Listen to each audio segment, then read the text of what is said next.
Bismillahirrahmanirrahim. Alhamdulillah rabbil alamin. Wassalatu wassalamu ala asyrafil anbiya'i wal mursalin sayyidina wa maulana Muhammad wa ala alihi wa sahbihi ajma'in. Amma ba'du. Qala al-musannif al-syekh al-alim al-fadil al-wara' al-kamil Syekh Muhammad Nawawi al-Bantani al-Jawi al-Syafi'i rahimahullahu ta'ala. Mudah-mudahan kita dan seluruh dzurriyyah kita mendapatkan keberkahan ilmu beliau dunia wal akhirah. Amin ya rabbal alamin. Radhiyallahu ta'ala anhu wa ankum bila anqal. Semoga dilimpahkan pula kepada keluarga dan para sahabatnya sesudahnya.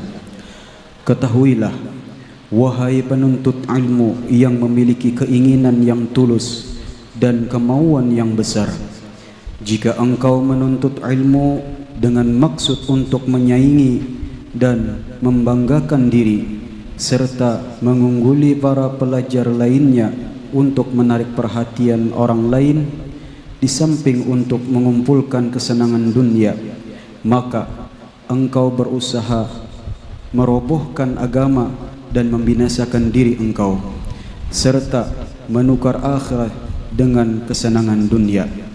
Maka dagangan engkau akan bangkrut, karena dunia tidak ada artinya dibandingkan dengan pahala akhirah, dan perdagangan engkau pun pasti binasa. Yakni ilmu engkau tidak membawa kebaikan sedikit pun, dan guru engkau ikut membantu engkau untuk melakukan maksiat dan ikut menanggung kerugiannya. Ibarat menjual pedang kepada perampok. Nabi Muhammad sallallahu alaihi wasallam bersabda, "Man a'ana 'ala ma'siyatin walau bi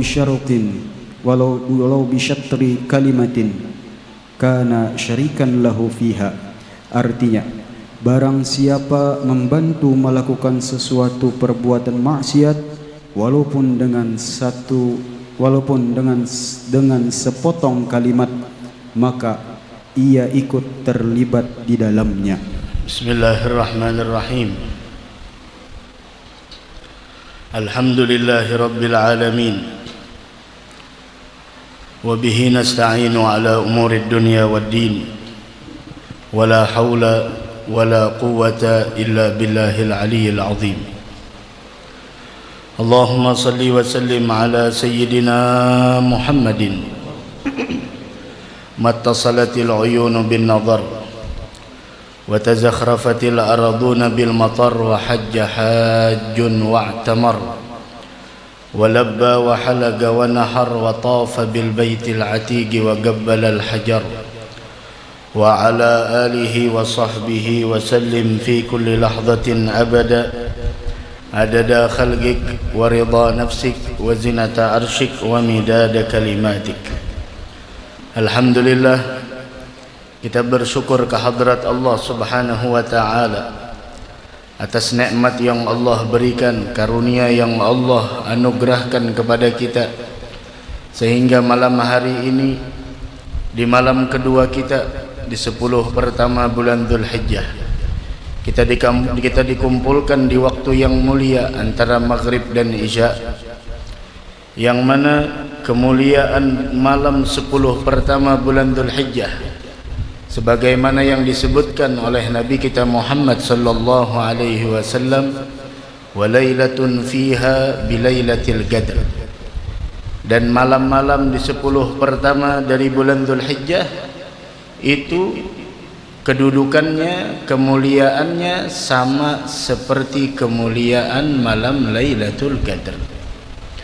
Beruntung kita malam hari ini, waktu yang sangat sebentar antara maghrib dan isya, kita isi dengan kemuliaan, yang mana kita mengharapkan semoga Allah memberikan kemuliaan di malam-malam 10 pertama bulan Dzulhijjah kepada kita semua, dan mudah-mudahan kita diberikan keistiqamahan oleh Allah subhanahu wa ta'ala, dan tidaklah kita bubar dari ini majlis melainkan dosa kita diampuni Allah, hajat kita dikabulkan Allah, yang sakit di antara kita disembuhkan oleh Allah, dan semoga kita diwafatkan dalam keadaan husnal khatimah. Amin amin amin ya rabbal alamin. Di sini Al-Imam Al-Fadil Al-Wara' Al-Kamil Al-Syekh Muhammad An-Nawawi, Syekh Muhammad Nawawi Al-Jawi Al-Bantani, beliau menyebutkan tentang bagaimana maksud dan tujuan di dalam menuntut ilmu agama. Karena ketahuilah innamal a'malu binniyat, amal seseorang itu tergantung daripada niatnya. Maka beliau menyebutkan di dalam kesempatan ini, jangan sampai tujuan kita, jangan sampai maksud kita, jangan sampai niat kita di dalam menuntut ilmu adalah untuk menyaingi orang lain. Tidak ada kata-kata bersaing. Apalagi di dalam berdakwah tidak ada kata-kata bersaing.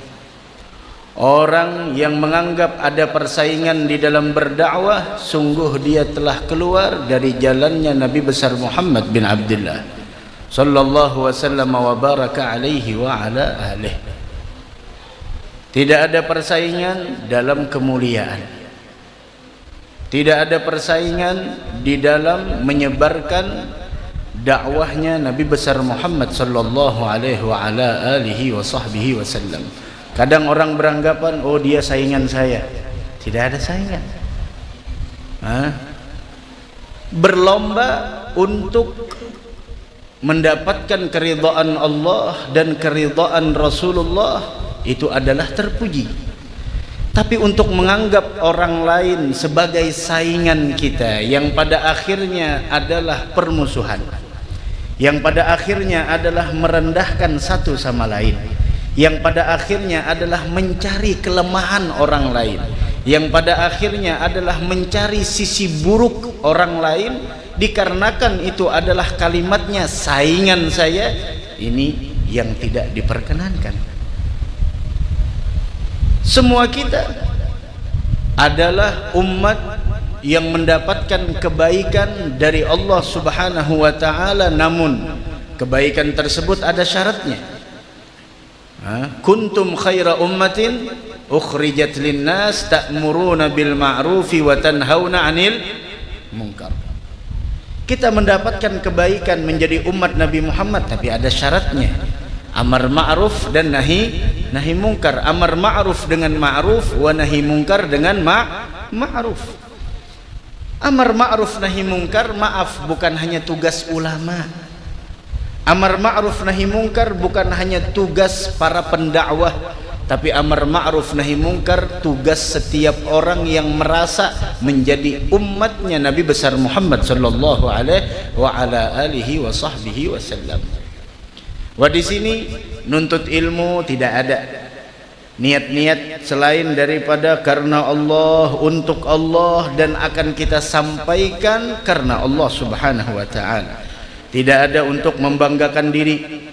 Jangan sampai nuntut ilmu agar nantinya membanggakan diri, jadi orang yang terkenal, jadi orang yang popularitasnya tinggi, jadi orang yang dikenal di mana-mana, muncul di televisi, muncul di media sosial, muncul di setiap berbagai macam status media sosial. Bukan itu tujuannya.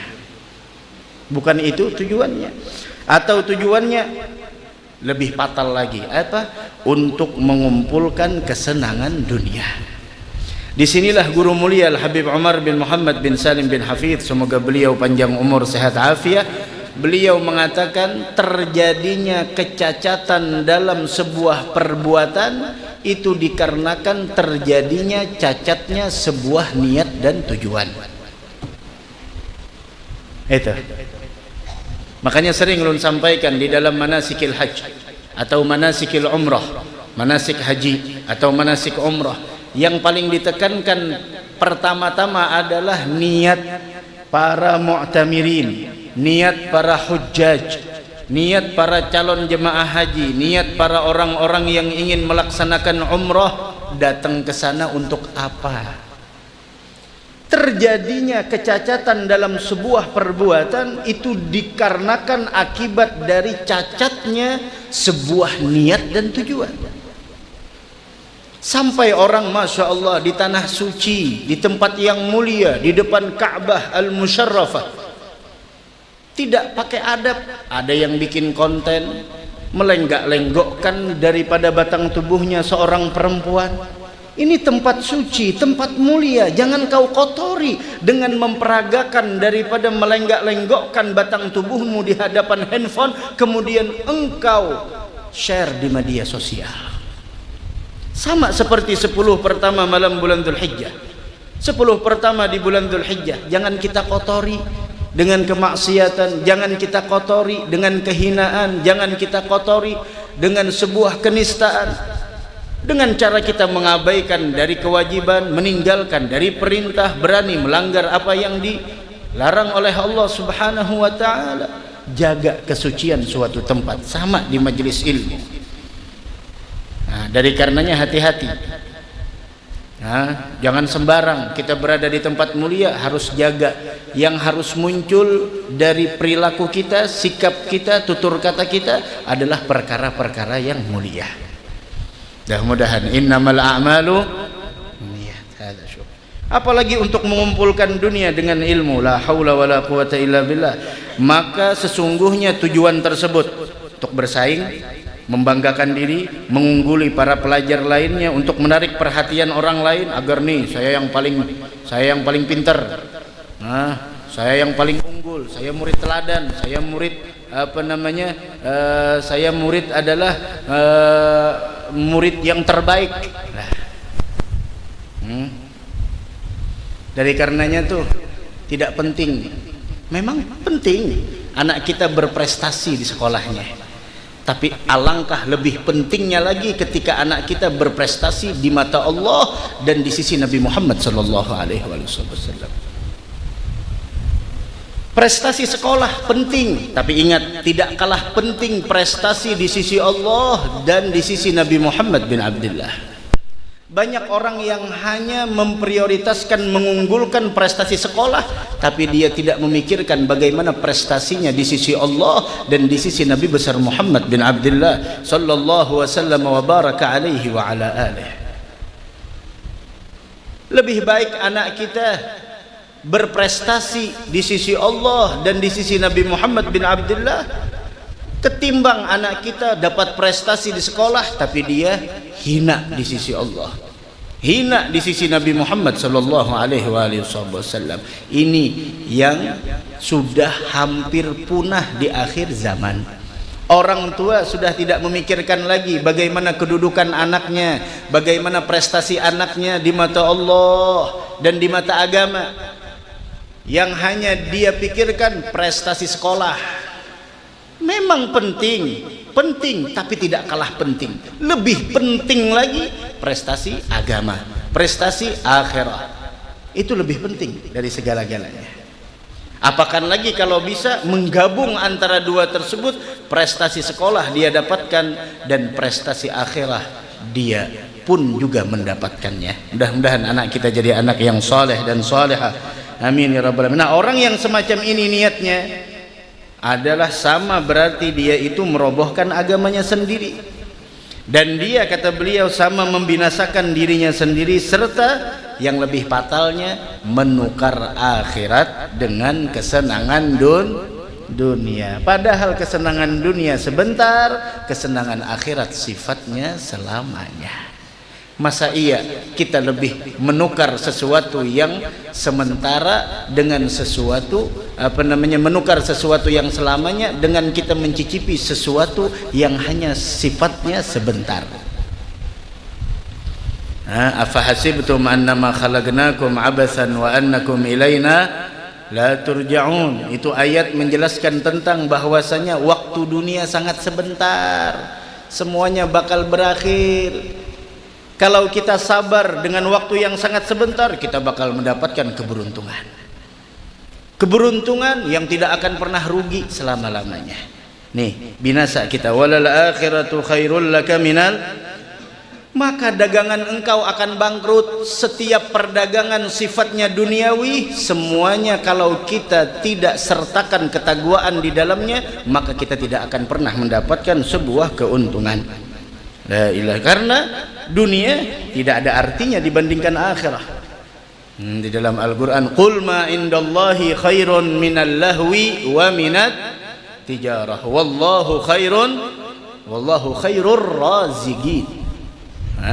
Qul ma indallah khairun minal lahwi wa minat tijarah. La ilaha illallah. Mudah-mudahan Allah berikan kita pengenalan insyaallah terhadap akhirah. Jangan sampai kita lebih mengutamakan dunia daripada akhirah. Qul ma indallah khairun minal lahwi wa minat tijarah. Allah Subhanahu wa taala mengatakan, qul ma indallahi khairun minal lahwi wa minat tijarah. Katakan, wahai Muhammad, apa yang ada di sisi Allah Subhanahu wa taala dari pahala dan kenikmatan negeri akhirah lebih baik daripada minal lahwi, permainan yang ada di dunia, begitu juga bisnis perdagangan yang ada di dunia. Wallahu khairur raziqin, dan Allah pemberi rezeki yang terbaik. Mudah-mudahan Allah luaskan rezeki kita yang halal insyaallah. Amin amin ya rabbal alamin. Qul ma indallahi khairun minal lahwi wa minat tijarah. Begitulah, katakan wahai Muhammad, ma indallah minas thawab ala salawat, atas salat 5 waktu yang diwajibkan kepada kita. Qul ma indallah, katakan apa yang ada di sisi Allah dari pahala keteguhan bersama Nabi Muhammad. Khairun minal lahwi wa minat tijarah, lebih baik daripada hal yang melalaikan dan perdagangan engkau. Begitu. Nah, orang yang semacam ini sesungguhnya dia akan bangkrut karena dunia tidak ada bandingnya dengan akhirah. Perdagangan engkau pun pasti binasa. Bahwa ilmu yang engkau bawa kebaikannya itu tidak ada sedikit jua pun, dan guru yang mengajarkanmu ikut mendapatkan dosanya. Tapi di dalam kitab Kifayatul Atqiya, kalaunya guru tidak mengetahui tujuan seorang murid, bahwa dia menuntut ilmu tujuannya adalah kemaksiatan, maka gurunya tidak berdosa. Dalam kitab Kifayatul Atqiya. Nah, beda dengan gurunya udah tahu,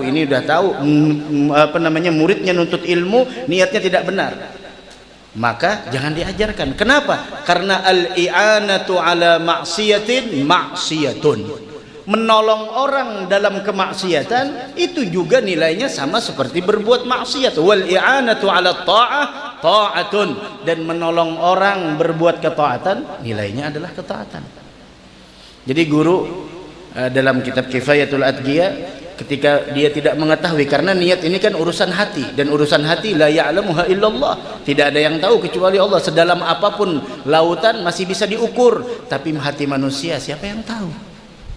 Jadi guru yang tidak mengetahui, karena murid banyak macam-macam niatnya, maka ketika guru tidak mengetahui bahwasanya muridnya tersebut punya niat yang busuk, maka gurunya tidak berdosa. Beda kalau sudah gurunya tahu ini murid niatnya tidak baik, itu sama menjual pedang kepada perampok.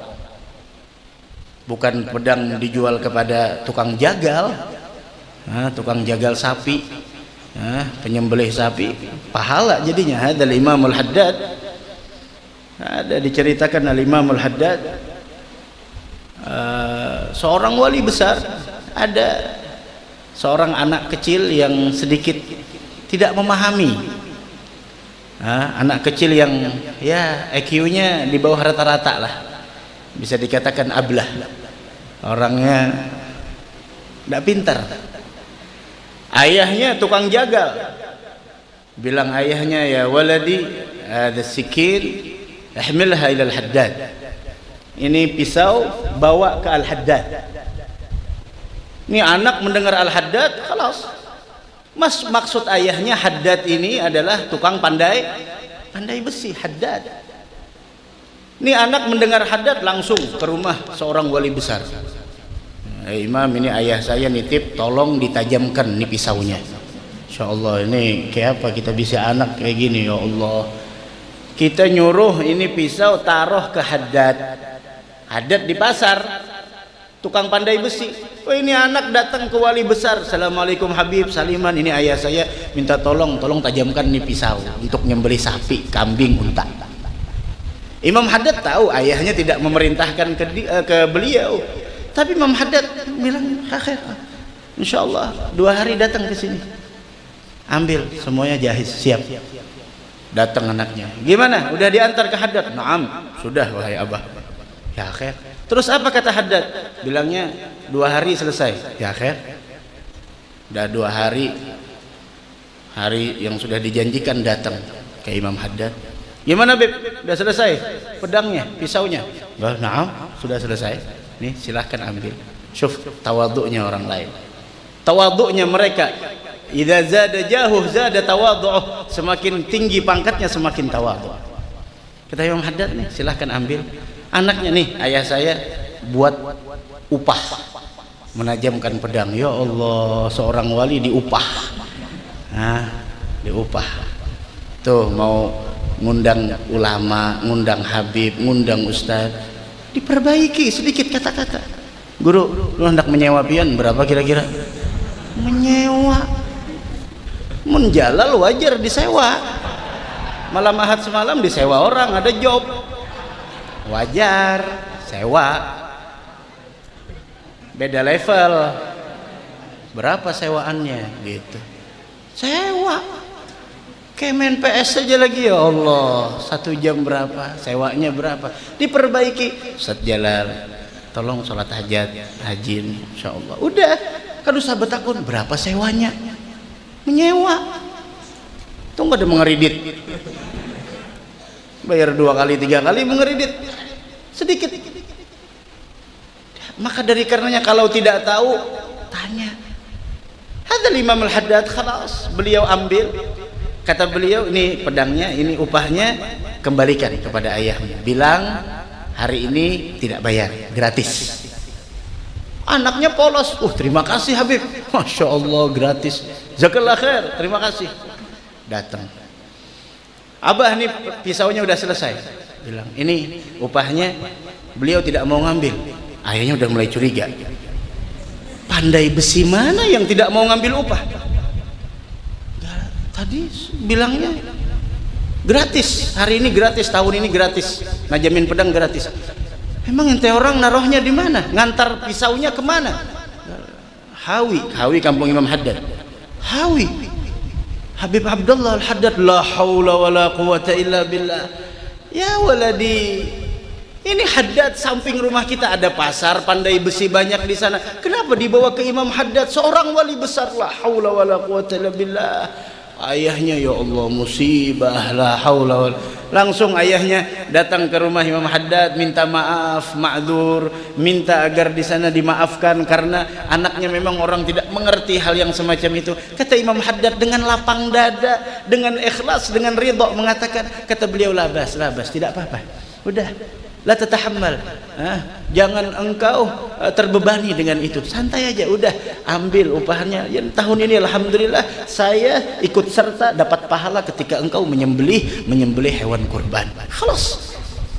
Intahatil masalah, selesai permasalahan. Tidak diperpanjang, tidak dijadikan beban dan lain sebagainya. Selesai. Hadzal Imam Al-Haddad. Rabbi fanfa'na bi barakatihim wahdinal husna bihormatihim wa amitna fi tariqatihim wa mu'afatin minal fitani. Begitu. Man a'ana ala ma'siyatin walau bi syatri kalimah kana syarikan lahu fiha. Siapa yang membantu melakukan suatu perbuatan maksiat walaupun dengan sepotong kalimat, ya, sepotong itu ya, satu kalimat, ye, a-nya tertinggal, khalas.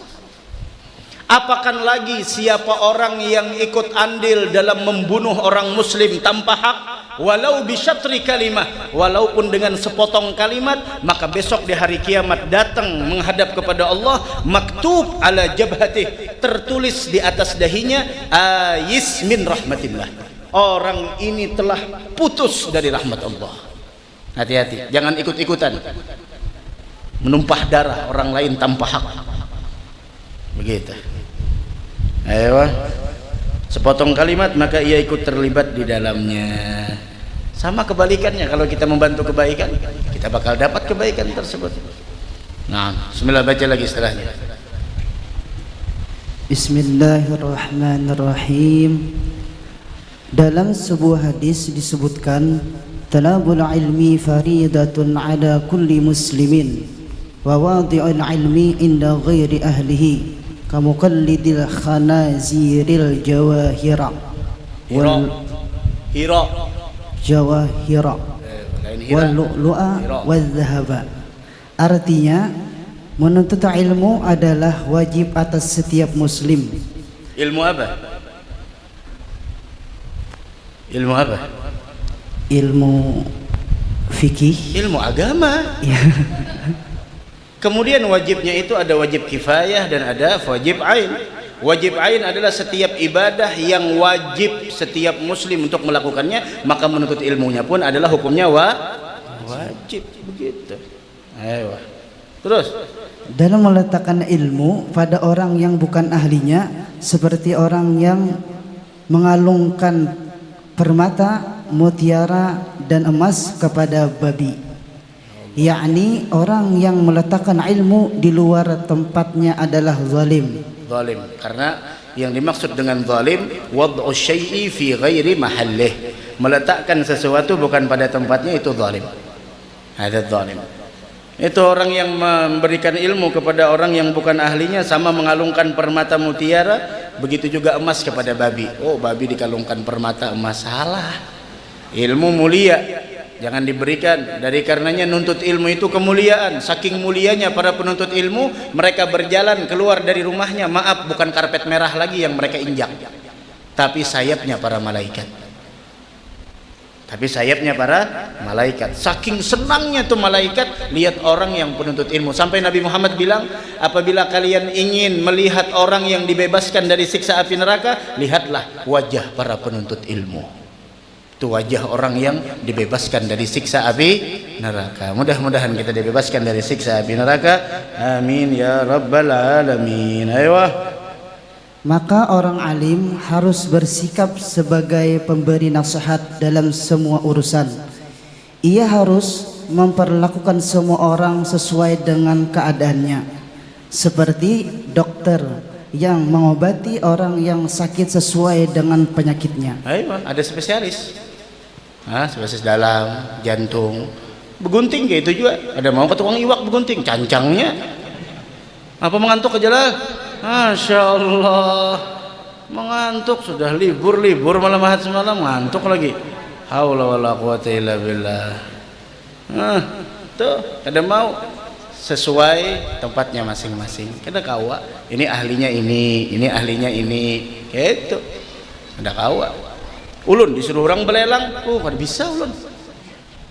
Ayo taruh harga ini, kada bisa.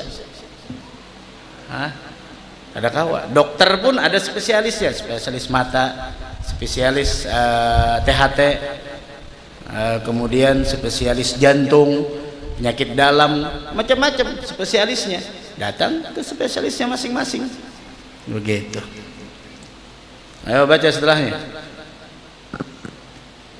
Bismillahirrahmanirrahim.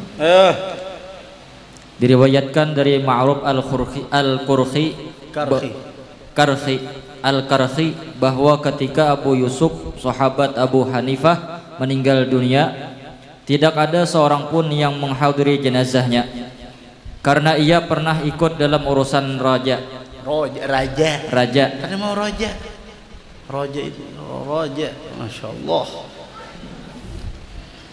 Sebelum ia dimakamkan, aku bermimpi bertemu dengannya. Aku bertanya, apa yang dilakukan Allah Subhanahu wa ta'ala terhadap engkau? Abu Yusuf menjawab, Tuhanku mengampuni diriku. Aku bertanya, apa yang menyebabkan engkau diampuni? Abu Yusuf menjawab, karena nasihatku kepada para penuntut ilmu. Kemudian aku terbangun dari tidur dan menghadiri jenazahnya. Ini artinya apa? Jangan remehkan sekecil apapun dari kebaikan. Barangkali kebaikan yang kita anggap remeh itu yang mengantarkan kita untuk mendapatkan keampunan. Nih habis majelis ada aqua di hadapan kita kosong, bawa. taruh di tempatnya. Buka kitab, baca kitab, Masya Allah, walaupun tidak bisa membaca, lihat kawan balik juga, asal jangan bawa Yasin, itu aja sepenting. Orang Masya Allah bawa kitabnya Yasin, dia menulis apa, udah jadi masalah. Oh, bismillahirrahmanirrahim. Oh, lihat kawan balik juga, lihat kawan tulis juga, barangnya apa kan ditulis Jalal, tulis Masya Allah, udah jadi masalah.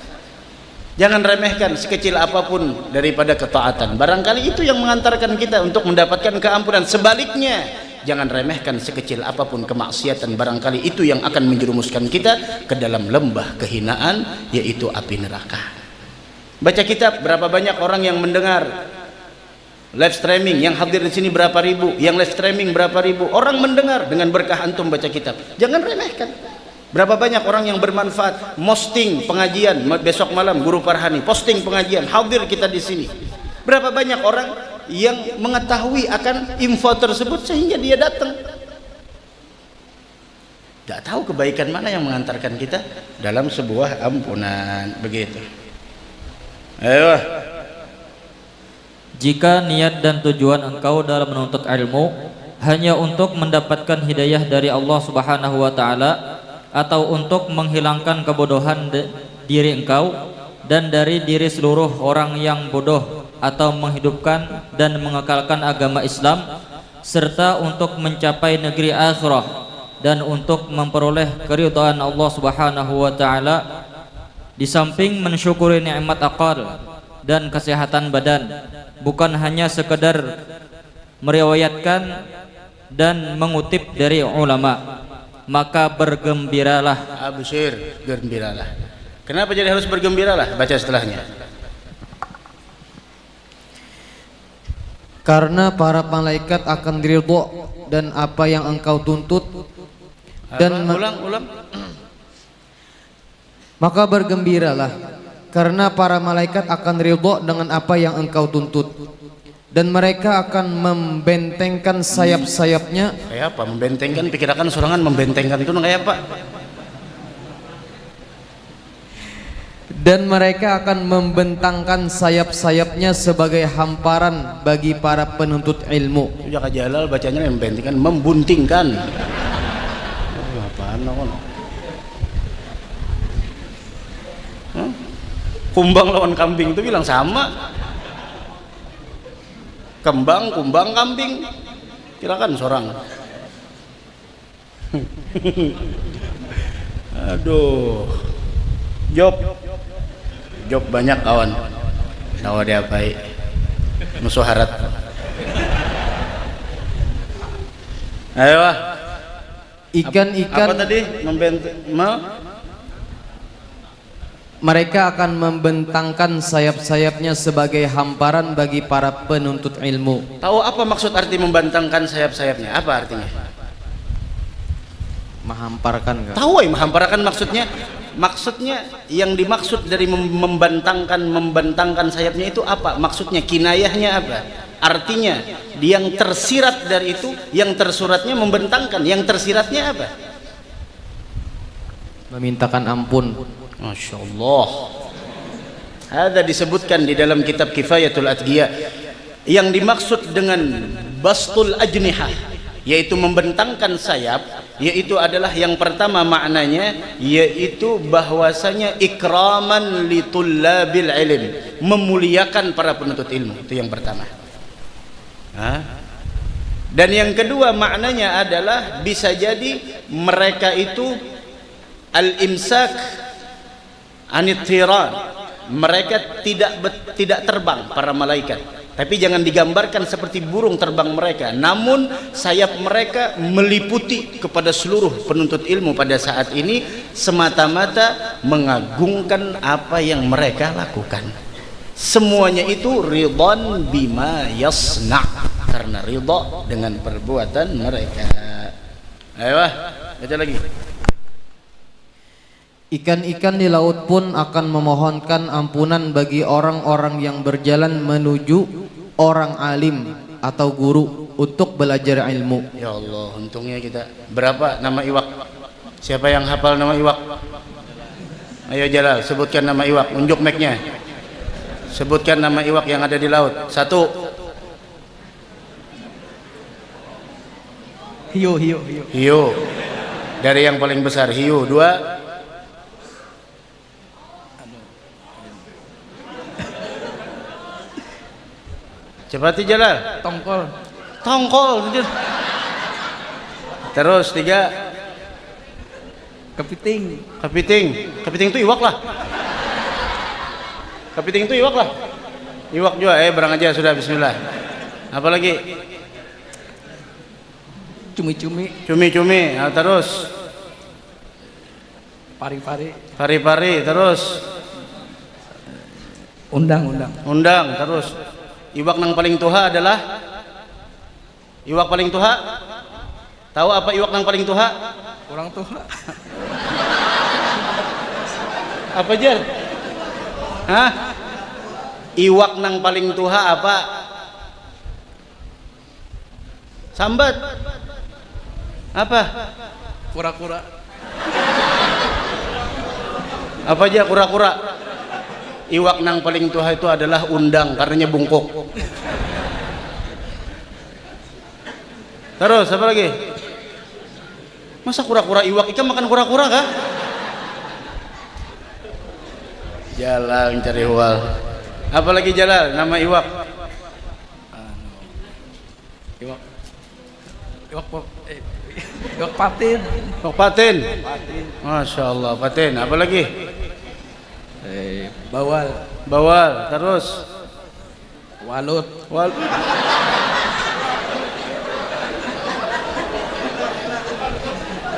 Allahu Akbar Jalal. Jalal. Hafalah ikan ngaran iwak. Hafalah lagi lah. Belum. Ayo terus akan. Sambati. Lumba-lumba. Suah makan lumba-lumba ikan. Terus Iwak talang. Hah? Pari halang. Ayo terus berang aja. Iwak luncup. Apa iwak luncup? Iwak Indosiar luncup. Wah, iya. Sudah hampir dah. Beres juga. Walhasil begitu bodohnya kita, nama ikan pun kita tidak tahu. Tapi subhanallah, ikraman li talibil ilmi, Allah memuliakan para penuntut ilmu Jalal. Semua orang yang nuntut ilmu, ikan-ikan yang ada di laut berapa banyak jumlahnya, la ya'lamuha illallah. Tidak ada yang mengetahuinya kecuali Allah. Semuanya memintakan ampun terhadap para penuntut ilmu, tapi dengan niat yang baik, dengan niat yang tadi yang baik, bukan niat untuk bangga diri, mencari harta dunia, dengan niat yang baik. Begitu. Ayo terus baca. Hal itu disebabkan kebaikan dunia tergantung kepada orang alim dengan penyampaiannya terhadap hukum-hukum syariat, yang diantaranya diharamkannya menyiksa binatang sebagaimana disebutkan oleh Al-Azizi. Tanda dari tujuan itu adalah apabila engkau lebih menyukai pembahasan ilmu secara pribadi daripada dengan orang banyak, dan apabila engkau tidak membedakan antara tersingkapnya kebenaran melalui lisan engkau atau lisan orang lain. Kelas yang namanya kebenaran kita ambil dari siapa aja, bahkan dari anak kecil. Sayyidina Umar tidak malu untuk mengklarifikasi pernyataan beliau dengan beliau menyadari beliau keliru di dalam menetapkan sebuah hukum, dan beliau mengatakan akhta'a Umar wa asabat imra'ah. Umar keliru, yang benar adalah pendapat seorang perempuan. Selesai. Itu yang menunjukkan bahwasanya tidak ada tujuan di dalam sebuah mencari ilmu melainkan adalah akhirat, tidak ada dunia. Begitu. Bismillah, baca setelahnya. Siap-siap dengarkan telinga dan hati kita. Bismillahirrahmanirrahim. Ini sebuah hikayah yang berharga. Suatu ketika Al-Alamah. Hikayah itu apa? Hikayah. Apa hikayat itu artinya? Ini kisah cerita. cerita. Ya. Sudah baca, kenapa jangan ke sini? Suatu ketika Al-Alamah Man'us Al-Maghribi menghadapi kerumitan dalam pelajarannya, sedangkan majelisnya telah dihadiri oleh imam-imam dari mazhab yang 4. Ia menyanggah perkataan Imam Asy-Syafi'i yang mengatakan apabila syarat masuk dalam syarat, maka tidaklah menimbulkan hukum kecuali dengan mendahulukan yang diakhirkan.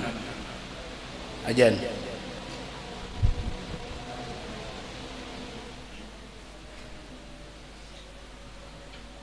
Bahalus siwak ngali mbah dapat job nih, bahalus siwak apa?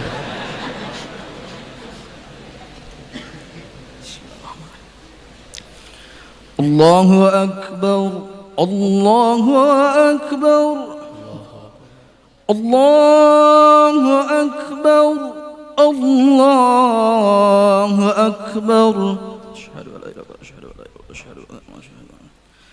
Asyhadu an la ilaha illallah.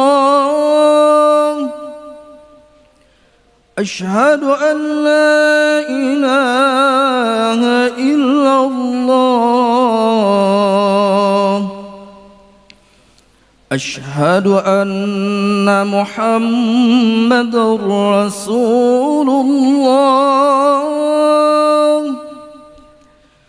Asyhadu anna Muhammadar Rasulullah.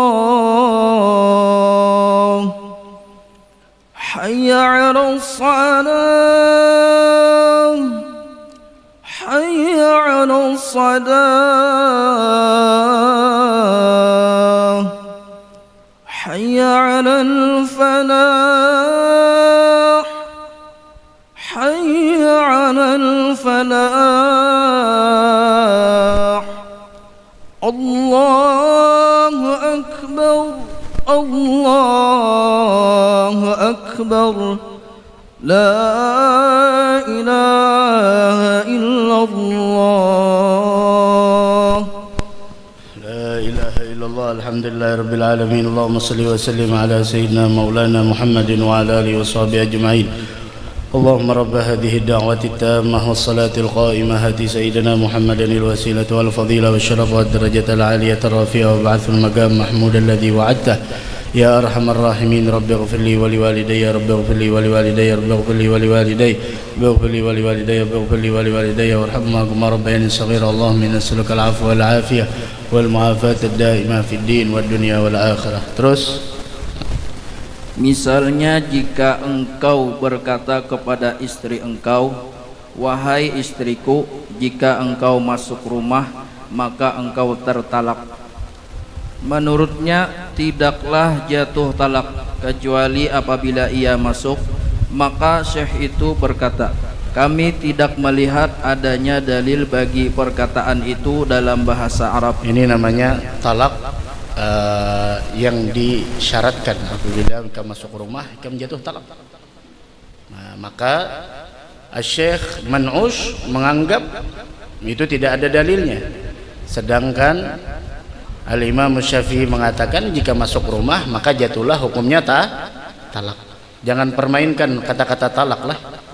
Abghadul halali ilallah at-talak. Sesuatu yang halal tapi dibenci oleh Allah adalah perceraian. Kalimat talak jangan dipermainkan, dikit-dikit talak, dikit-dikit talak, dikit-dikit talak, lah jangan. Ayo, ada Imam Syekh Man'us mengatakan tidak ada dalilnya perkataan itu dalam bahasa Arab. Taib. Hamdan yang ketika itu masih anak-anak berkata, apa yang dikatakan oleh Imam Asy-Syafi'i adalah benar. Orang-orang di sekitarnya melarangnya untuk berbicara karena ia masih anak-anak. Namun Syekh berkata, biarkanlah dia, karena tidak ada permusuhan kami dengan kebenaran.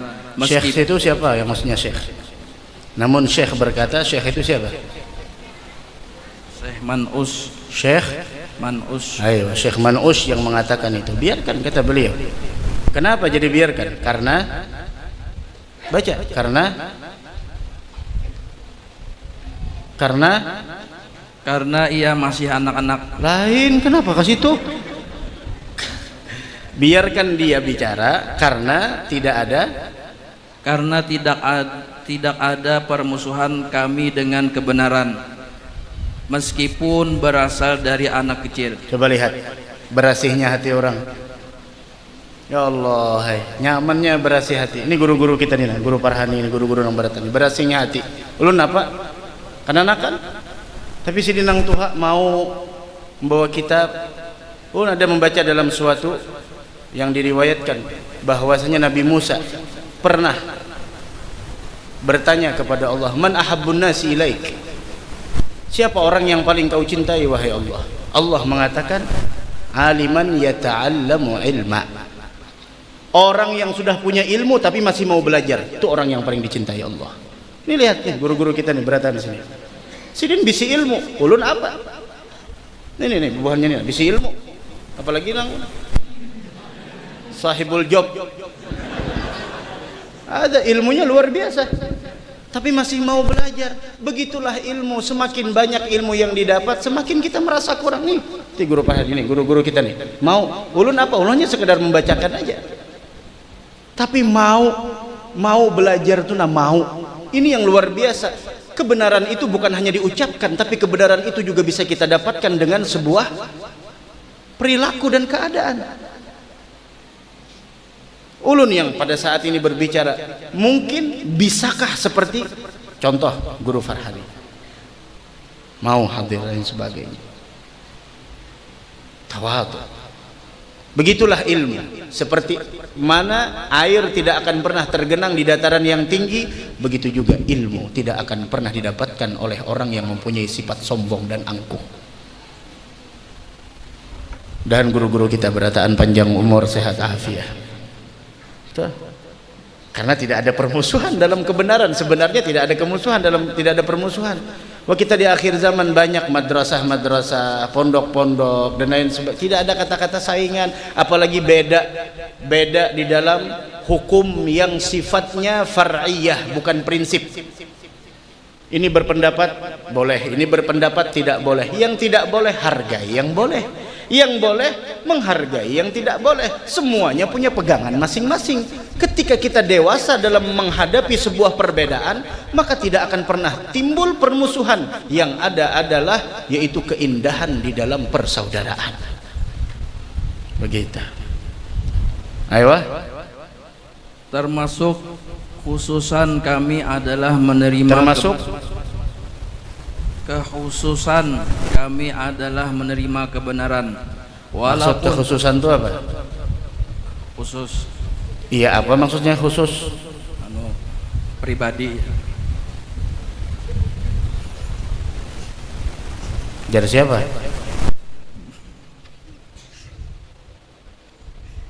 Termasuk khususiyah, keistimewaan. Ayo, keunggulan. Ini keunggulan dalam sebuah program pendidikan itu. Ada program-program unggulannya ada. Nah ini, ayo baca.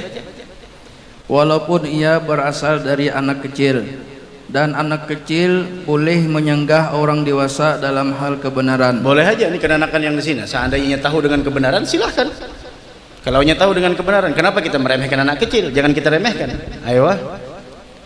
Lain halnya dengan umat-umat terdahulu. Apabila ada orang yang terpandang bersalah atau melakukan kesalahan, maka tidak ada seorang pun yang berani menyanggahnya, sehingga kesalahannya itu berlaku sebagai syariat yang diamalkan di dunia. Kemudian Syekh di dunia, titik dulu di situ. Nah, begitulah. Kalau memang salah ya salah. Tapi ya kita kadang-kadang akhir zaman ya begitu. Nah, mudah-mudahan terpeliharakan seberatan. Ayo. Kemudian Syekh menoleh kepada Hamdan dan berkata, Syekh siapa? Syekh Man'us. Ayo. Kemudian Syekh menoleh kepada Hamdan dan berkata, katakan apa yang ada pada engkau.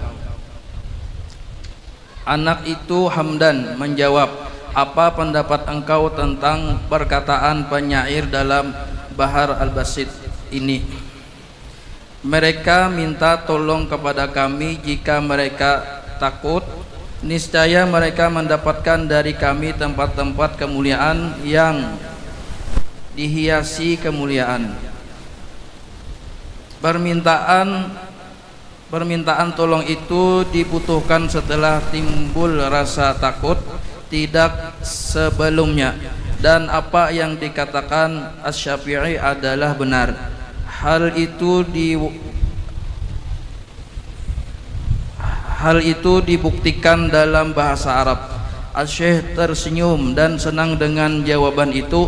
Ia berkata, engkau benar wahai anakku. Dan Asy-Syaikh mendoakannya. Asy-Syaikh berkata, sebenarnya aku tidak pantas menyanggah.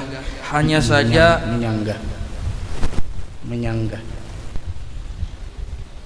sebenarnya aku tidak pantas menyanggah. Hanya saja aku mengira bahwa Imam Asy-Syafi'i yang menggerakkan lisanku untuk berkata.